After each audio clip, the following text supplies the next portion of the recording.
ನಮಸ್ಕಾರ ವೀಕ್ಷಕರೇ. ಅಪಾರ್ಟ್ಮೆಂಟ್ ನಿವಾಸಿಗಳಿಗೆ ಇದೀಗ ಹೊಸ ತಲೆನೋವು. ಅಪಾರ್ಟ್ಮೆಂಟ್ನಿಂದ ಉತ್ಪತ್ತಿಯಾಗುವ ಕಸದ ವಿವರ ನೀಡೋದು ಕಡ್ಡಾಯ. 1 ಕೆಜಿ ಅಥವಾ 4 ಕೆಜಿ ಅಂತ ದಾಖಲಿಸಿದ್ರೂ ಸಿಸ್ಟಮ್ ಅದನ್ನ ಅಂಗೀಕರಿಸ್ತಾ ಇಲ್ಲ. ಬೆಂಗಳೂರಿಗರಿಗೆ ಕಸದ ಸಮಸ್ಯೆ ದೊಡ್ಡ ತಲೆನೋವು. ಹೌದು, ನಗರದಲ್ಲಿನ ಅಪಾರ್ಟ್ಮೆಂಟ್ ನಿವಾಸಿಗಳಿಗೆ ಇದೀಗ ಹೊಸದೊಂದು ತಲೆನೋವು ಶುರುವಾಗಿದೆ. ಏನಪ್ಪಾ ಅಂತಂದ್ರೆ ಅದು ಕಸದ ಸಮಸ್ಯೆ. ಕಸದ ಸಮಸ್ಯೆಯನ್ನ ಬಗೆಹರಿಸೋದಕ್ಕೆ ಏನೇನೋ ಪ್ಲಾನ್ಗಳನ್ನ ಮಾಡ್ತಿದ್ದಾರೆ, ಆದರೆ ಅದು ಸರಿ ಹೋಗ್ತಾ ಇಲ್ಲ. ಎಷ್ಟೋ ಜನರ ಮನೆ ಮುಂದೆ, ಎಷ್ಟೋ ಅಂಗಡಿಗಳ ಮುಂದೆ ಕಸದ ರಾಶಿ ಹಾಗೆ ಬಿದ್ದಿದೆ. ಅದನ್ನ ತೆರವು ಮಾಡುವಂಥ ಕೆಲಸವನ್ನ ಸರಿಯಾದಂಥ ರೀತಿಯಲ್ಲಿ ಬಿಬಿಎಂಪಿ ಮಾಡ್ತಾ ಇಲ್ಲ. ಆದ್ರೆ ಇದೇ ಕಸದ ಸಮಸ್ಯೆಯಿಂದ ಇದೀಗ ಅಪಾರ್ಟ್ಮೆಂಟ್ ನಿವಾಸಿಗಳಿಗೆ ಹೊಸದೊಂದು ಟೆನ್ಷನ್ ಶುರುವಾಗ್ತಾ ಇದೆ. ಏನಪ್ಪಾ ಅಂದ್ರೆ ಒಂದು ಹೊಸ ನಿಯಮ ಬರ್ತಾ ಇದೆ.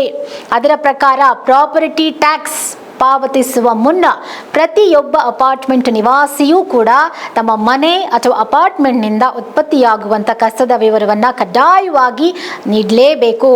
ಒಣ ಕಸ ಮತ್ತು ಹಸಿ ಕಸ ಎಷ್ಟು ಪ್ರಮಾಣದಲ್ಲಿ ನಿಮ್ಮ ಅಪಾರ್ಟ್ಮೆಂಟ್ನಲ್ಲಿ ವಿಲೇವಾರಿಯಾಗುತ್ತೆ ಅನ್ನೋದನ್ನು ಆನ್ಲೈನ್ನಲ್ಲಿ ದಾಖಲಿಸೋದು ಬಹಳ ಇಂಪಾರ್ಟೆಂಟ್.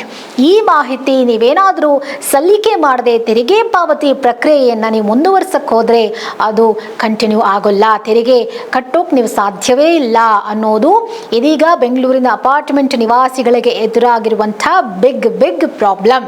ಪ್ರಾಪರ್ಟಿ ಟ್ಯಾಕ್ಸ್ ಪಾವತಿ ಪ್ರಕ್ರಿಯೆಯಲ್ಲಿ ಜಿಬಿಎ ಕೈಗೊಂಡಿರುವಂತಹ ಹೊಸ ನಿರ್ಧಾರ ಸಾವಿರಾರು ನಿವಾಸಿಗಳನ್ನ ಸಂಕಷ್ಟಕ್ಕೆ ತಳ್ಳಿದೆ. ಆನ್ಲೈನ್ ಮೂಲಕ ತೆರಿಗೆ ಪಾವತಿಸೋದಕ್ಕೆ ಪ್ರಯತ್ನ ಮಾಡ್ತಾ ಇರುವಂತಹ ಜನರು ತಾಂತ್ರಿಕವಾಗಿ ಹಾಗೆ ನಿಯಮಾತ್ಮಕ ಅಡಚಣೆಗಳಿಂದ ಪರದಾಡುವಂತಹ ಪರಿಸ್ಥಿತಿ ಸದ್ಯಕ್ಕೆ ನಿರ್ಮಾಣವಾಗಿದೆ. ವಿಶೇಷವಾಗಿ ಅಪಾರ್ಟ್ಮೆಂಟ್ಗಳಲ್ಲಿ ಪ್ರತಿನಿತ್ಯ 100 ಕೆಜಿಗೂ ಅಧಿಕ ಕಸ ಸಂಗ್ರಹವಾಗ್ತಾ ಇರೋದು ಸಾಮಾನ್ಯವಾಗಿರುವಂಥ ಸಂಗತಿ.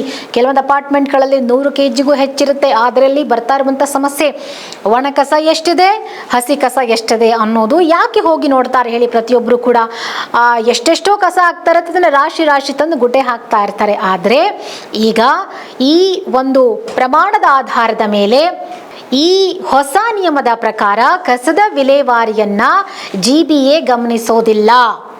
ವಿಶೇಷವಾಗಿ ಅಪಾರ್ಟ್ಮೆಂಟ್ಗಳಲ್ಲಿ ದಿನನಿತ್ಯ 100 ಕೆಜಿಗೂ ಅಧಿಕ ಕಸ ಸಂಗ್ರಹವಾಗ್ತಾ ಇರೋದು ಸಾಮಾನ್ಯ ಸಂಗತಿ. ಆದರೆ ಕೆಲವೊಂದು ಅಪಾರ್ಟ್ಮೆಂಟ್ಗಳಲ್ಲಿ 100ಕ್ಕೂ ಹೆಚ್ಚು ಕಸ ಸಂಗ್ರಹ ಆಗುತ್ತೆ. ಅದು ಒಣ ಕಸ ಆಗಿರ್ಬೋದು ಅಥವಾ ಹಸಿ ಕಸ ಆಗಿರ್ಬೋದು. ಆದರೆ ಈ ಪ್ರಮಾಣದ ಮೇಲಿನ ಕಸದ ವಿಲೇವಾರಿಯನ್ನ ಜಿಬಿಎ ಗಮನಿಸೋದಿಲ್ಲ. 100 ಕೆಜಿ ಆದರೂ ಇರಲಿ, ಅದು 200 ಕೆಜಿ ಆದರೂ ಇರಲಿ. ಆದರೆ ಇದನ್ನು ಜಿಬಿಎ ಗಮನಿಸೋದಿಲ್ಲ ಅನ್ನುವಂಥ ಆರೋಪವೂ ಕೂಡ ಇಲ್ಲಿ ಕೇಳಿ ಬರ್ತಾ ಇದೆ, ಅದು ಅಪಾರ್ಟ್ಮೆಂಟ್ ನಿವಾಸಿಗಳಿಂದ. ಹೀಗಾಗಿ ಅನೇಕ ಅಪಾರ್ಟ್ಮೆಂಟ್ಗಳು ಖಾಸಗಿ ಸಂಸ್ಥೆಗಳ ಮೂಲಕವೇ ಕಸದ ವಿಲೇವಾರಿಯನ್ನ ಮಾಡಿಸ್ತಾ ಇದೆ. ಬಿಬಿಎಂಪಿನವರು ಕಸ ವಿಲೇವಾರಿ ಮಾಡೋದ್ರಲ್ಲಿ ಫೇಲ್ಯೂರ್ ಆಗಿದ್ದಾರೆ, ಅದನ್ನು ನಿರ್ವಹಣೆ ಮಾಡೋದ್ರಲ್ಲಿ ಫೇಲ್ಯೂರ್ ಆಗಿದ್ದಾರೆ. ಹೀಗಾಗಿ ಅದರ ಅಡ್ವಾಂಟೇಜ್ ಅನ್ನ ಖಾಸಗಿ ಸಂಸ್ಥೆಗಳು ಪಡ್ಕೊಳ್ತಾ ಇರೋದ್ರಿಂದ ಖಾಸಗಿ ಸಂಸ್ಥೆಗಳ ಮೂಲಕವೇ ಅಪಾರ್ಟ್ಮೆಂಟ್ನವರು ಕಸದ ವಿಲೇವಾರಿಯನ್ನ ಮಾಡಿಸ್ಕೊಳ್ತಿದ್ದಾರೆ. ಇದರ ನಡುವೆಯೇ ಪ್ರತಿ ಫ್ಲಾಟ್ನ ನಿವಾಸಿಗಳು ತಮ್ಮದೇ ಆದಂಥ ಕಸದ ಲೆಕ್ಕವನ್ನು ಕೊಡಬೇಕು ಅನ್ನುವಂತಹ ನಿಯಮ ಕೂಡ ಇದೆ. ಇದು ಈಗ ಮತ್ತಷ್ಟು ಗೊಂದಲಕ್ಕೆ ಕಾರಣ ಆಗಿದೆ. ಹೆಂಗಪ್ಪ ಕೊಡಕ್ ಸಾಧ್ಯ? ಒಂದೊಂದಿನ ಕಸ 1 ಕೆಜಿ ಬರ್ಬೋದು, 2 ಕೆಜಿ ಬರ್ಬೋದು. ಮನೆಗೆ ಹೆಚ್ಚು ನೆಂಟರು ಬಂದಾಗ ಕಸ 5 ಕೆಜಿ ಆದರೂ ಆಗ್ಬೋದು. ನೀವು ಯಾವ ಆಧಾರದ ಮೇಲೆ ಆನ್ಲೈನ್ನಲ್ಲಿ ನಮ್ಮ ಮನೆಗೆ ಇಷ್ಟೇ ಕಸ ನಾವು ಕಲೆಕ್ಟ್ ಮಾಡ್ತೀವಿ ಅಂತಂದ್ರೆ ಅದನ್ನ ಕಸದ ಲೆಕ್ಕವನ್ನು ಹೆಂಗೆ ಕೊಡೋದು? ಇದು ಇದೀಗ ದೊಡ್ಡ ಮಟ್ಟದ ತಲೆನೋವಾಗಿರೋದು. ಅದರಲ್ಲೂ ಆನ್ಲೈನ್ ಪೋರ್ಟಲ್ನಲ್ಲಿ ಕಸದ ಪ್ರಮಾಣವನ್ನು ನಮೂದಿಸುವಾಗ ತಾಂತ್ರಿಕ ಸಮಸ್ಯೆಗಳು ಎದುರಾಗ್ತಾ ಇದೆ. ಅಂದರೆ ಅದು ಎಷ್ಟು ಕೆಜಿ ಕೊಟ್ಟರು ತಗೊಳ್ತಾ ಇಲ್ಲ. ಕೆಲವರು ಅಂದಾಜಿನ ಆಧಾರದ ಮೇಲೆ 1 ಕೆಜಿ ಅಥವಾ 4 ಕೆಜಿ ಅಂತ ದಾಖಲಿಸಿದ್ರೂ ಕೂಡ ಸಿಸ್ಟಮ್ ಅದನ್ನ ಅಕ್ಸೆಪ್ಟ್ ಮಾಡ್ಕೊಳ್ತಾ ಇಲ್ಲ. ಎಕ್ಸಾಕ್ಟ್ ಆಗಿ ಎಷ್ಟು ಕೆಜಿ ಕಸ ಅಂತ ಹೇಳಿದ್ರೆ ಮಾತ್ರ ಅದು ತಗೊಳ್ಳುತ್ತೆ ಅಥವಾ ಅಕ್ಸೆಪ್ಟ್ ಮಾಡ್ಕೊಳ್ಳುತ್ತೆ ಅನ್ನೋದು ಕೂಡ ಗೊತ್ತಿಲ್ಲ. ಹೀಗಾಗಿ ಟ್ಯಾಕ್ಸ್ ಪೇಯರ್ಸ್ ಯಾರೆಲ್ಲ ಇದ್ದಾರೆ ಅವರು ಇನ್ನೂ ಕೂಡ ಡಿಲೇ ಮಾಡ್ತಿದ್ದಾರೆ. ಕಾರಣ ಈ ಯಾವುದೂ ಸಿಸ್ಟಮ್ ಆಗಿ ವರ್ಕ್ ಆಗ್ತಾ ಇಲ್ಲ, ಸಿಸ್ಟಮೆಟಿಕ್ ಆಗಿ ನಡೀತಾ ಇಲ್ಲ. ಬದಲಾಗಿ 100 ಕೆಜಿ ಮೇಲ್ಪಟ್ಟ ಪ್ರಮಾಣವನ್ನ ಮಾತ್ರ ದಾಖಲಿಸೋದಕ್ಕೆ ಸೂಚನೆ ಬರ್ತಾ ಇರೋದಾಗಿ ನಿವಾಸಿಗಳು ಅಂದ್ರೆ ಕಂಪ್ಲೇಂಟ್ ಮಾಡ್ತಿದ್ದಾರೆ. ಯಾಂಗಪ್ಪ ಬರುತ್ತೆ, ಒಂದು ಮನೆಯಲ್ಲಿ 100 ಕೆಜಿ ಕಸ ಸಂಗ್ರಹ ಆಗ್ಲಿಕ್ಕೆ ಸಾಧ್ಯವಾ? ಒಂದು 10 ಮನೆಗಳಿಂದ ಸೇರಿ 100 ಕೆಜಿ ಕಸ ಸಂಗ್ರಹ ಆಗ್ಬೋದೇನೋ. ಆದ್ರೆ ಒಬ್ಬೊಬ್ಬ ಅಪಾರ್ಟ್ಮೆಂಟ್ ನಿವಾಸಿಯು ಕನಿಷ್ಠ ಅಂದ್ರೆ 5 ಕೆಜಿ ಕಸವನ್ನ ಸಂಗ್ರಹ ಮಾಡ್ಬೋದು. ಆದರೆ ಆನ್ಲೈನ್ ನಲ್ಲಿ ಅವರು ಅಳವಡಿಸಿರುವಂತಹ ಸಿಸ್ಟಮ್ ಏನಿದೆ ಅದು ತಪ್ಪಾಗಿದೆ. ಆ ತಪ್ಪಿನಿಂದ ಇವತ್ತು ಅಪಾರ್ಟ್ಮೆಂಟ್ ನಿವಾಸಿಗಳು ಪರದಾಡುವಂತಹ ಪರಿಸ್ಥಿತಿ ಬಂದಿದೆ. ಹೀಗಾಗಿ ತೆರಿಗೆ ಪಾವತಿ ಪ್ರಕ್ರಿಯೆ ಸ್ಥಗಿತಗೊಂಡು ಅನೇಕರು ಟ್ಯಾಕ್ಸ್ ಕಟ್ಟೋಕಾಗದೆ ಕಂಗಾಲಾಗ್ಬಿಟ್ಟಿದ್ದಾರೆ. ಹೊಸ ನಿಯಮ ಏಕಾಏಕಿ ಜಾರಿಗೆ ಬಂದಿದೆ.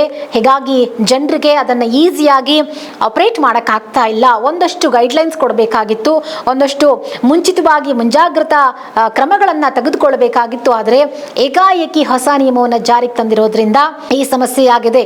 ಇದಕ್ಕೂ ಮೊದಲು ಪ್ರಾಪರ್ಟಿ ಟ್ಯಾಕ್ಸ್ ಪಾವತಿಸುವ ಸಂದರ್ಭದಲ್ಲಿ ಕಸದ ವಿವರ ನೀಡಬೇಕು ಅನ್ನುವಂಥ ಯಾವುದೇ ಆಪ್ಷನ್ಸ್ ಇರಲಿಲ್ಲ. ಆದರೆ ಹೊಸ ನಿಯಮವನ್ನ ಏಕಾಏಕಿ ಜಾರಿಗೆ ತರುವ ಮೂಲಕ ಸರ್ಕಾರ ಹಾಗೆ ಸಂಬಂಧಿತ ಸಂಸ್ಥೆಗಳು ಜನರಿಗೆ ತೊಂದರೆಯನ್ನ ಉಂಟು ಮಾಡ್ತಾ ಇದೆ ಅಂತ ಹೇಳಿ ಇದೀಗ ಆಕ್ರೋಶ ವ್ಯಕ್ತವಾಗ್ತಾ ಇದೆ ಅಪಾರ್ಟ್ಮೆಂಟ್ ನಿವಾಸಿಗಳಿಂದ. ಬೆಂಗಳೂರು ಅಪಾರ್ಟ್ಮೆಂಟ್ ಅಸೋಸಿಯೇಷನ್ ಅಧ್ಯಕ್ಷರು ಈ ಒಂದು ವಿಚಾರಕ್ಕೆ ಸಂಬಂಧಪಟ್ಟಂತೆ ಪ್ರತಿಕ್ರಿಯೆ ಕೂಡ ಕೊಟ್ಟಿದ್ದಾರೆ. ಈ ನಿಯಮನ ಪ್ರಾಯೋಗಿಕವಾಗಿಯೂ ತಾಂತ್ರಿಕವಾಗಿಯೂ ಅನೇಕ ಸಮಸ್ಯೆಗಳನ್ನು ಉಂಟು ಮಾಡ್ತಾ ಇದೆ. ಪ್ರತಿ ಫ್ಲಾಟ್ ನಿಂದ ಉತ್ಪತ್ತಿಯಾಗುವಂತಹ ಕಸದ ನಿಖರ ಲೆಕ್ಕ ಕೊಡುವುದು ಕಷ್ಟ ಅನ್ನೋದು ಅವರಿಗೂ ಅರ್ಥ ಆಗಿದೆ. ಜೊತೆಗೆ ಪೋರ್ಟಲ್ನಲ್ಲಿನ ದೋಷಗಳಿಂದ ತೆರಿಗೆ ಪಾವತಿ ಅಸಾಧ್ಯವಾಗ್ತಾ ಇದೆ. ತಕ್ಷಣವೇ ಸರ್ಕಾರ ಈ ಸಮಸ್ಯೆಯನ್ನು ಸರಿಪಡಿಸಿ ನಿವಾಸಿಗಳಿಗೆ ಅನುಕೂಲವಾಗುವಂತೆ ಕ್ರಮ ಕೈಗೊಳ್ಳಬೇಕು ಅಂತ ಹೇಳಿ ಆಗ್ರಹಿಸಿದ್ದಾರೆ. ಕಸದ ನಿರ್ವಹಣೆಯನ್ನು ಸುಧಾರಿಸುವಂತಹ ಉದ್ದೇಶದಿಂದ ಒಳ್ಳೆಯದಾದ್ರೂ ಅದನ್ನು ಜಾರಿಗೆ ತರುವಂತಹ ವಿಧಾನದಲ್ಲಿ ಇರುವಂತಹ ದೋಷಗಳು ಈಗ ಬೆಂಗಳೂರಿನ ಅಪಾರ್ಟ್ಮೆಂಟ್ ನಿವಾಸಿಗಳಿಗೆ ದೊಡ್ಡ ತಲೆನೋವಾಗಿ ಪರಿಣಮಿಸಿದೆ. ಹೀಗಾಗಿ ಸರ್ಕಾರ ಇದರ ಬಗ್ಗೆ ಯಾವಾಗ ಗಮನ ಹರಿಸುತ್ತೆ, ಯಾವಾಗ ಈ ಒಂದು ಪ್ರಾಬ್ಲಮ್ ಅನ್ನ ಸಾಲ್ವ್ ಮಾಡುತ್ತೆ ಅಂತ ಅಪಾರ್ಟ್ಮೆಂಟ್ ನಿವಾಸಿಗಳು ಕಾಯ್ತಿದ್ದಾರೆ. ಈ ವಿಡಿಯೋ ನಿಮಗೆ ಇಷ್ಟ ಆಗಿದ್ರೆ ಈ ವಿಡಿಯೋವನ್ನು ಆದಷ್ಟು ಜನರಿಗೆ ಶೇರ್ ಮಾಡಿ. ಹಾಗೆ ಮತ್ತಷ್ಟು ಒಳ್ಳೆಯ ಕಂಟೆಂಟ್ಗಳಿಗಾಗಿ ನಮ್ಮ ಚಾನಲ್ನ ಸಬ್ಸ್ಕ್ರೈಬ್ ಮಾಡೋದನ್ನು ಮರಿಬೇಡಿ. Thank you.